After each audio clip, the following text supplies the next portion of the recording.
कटलसी यार पीता बनले भतार प्यार कइल सफल हो गई कि पिता कटलसी यार पीता बनले भतार प्यार कइल सफल हो गई।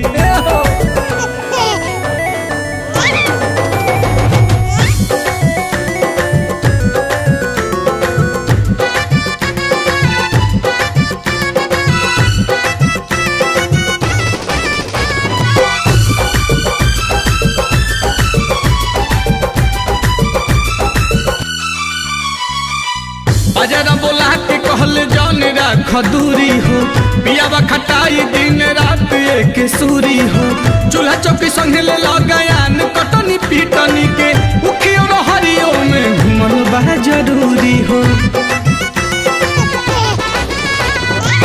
बाजारा बोला के कहल जान राख दूरी हो पियावा खटाई दिन रात एक सूरी हो चूल्हा चौकी संग ले लगायान कटनी पीटनी के उखियो हरिया में घुमल बा जरूरी हो।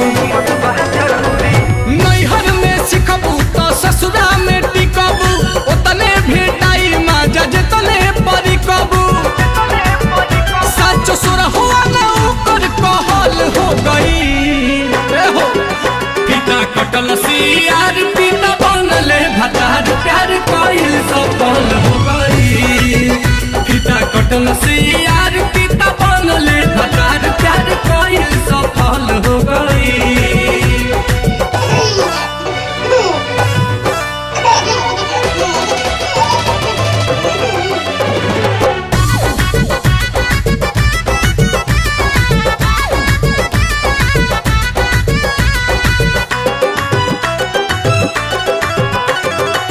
कई के भरोसा कोई बतिया पयामल हो उनके हदेन बानी ससुरा में जमल हो एक एक चीज सुगायस ओ सिखवल कई के ट्रेंड हमके भेजले नील कमल हो।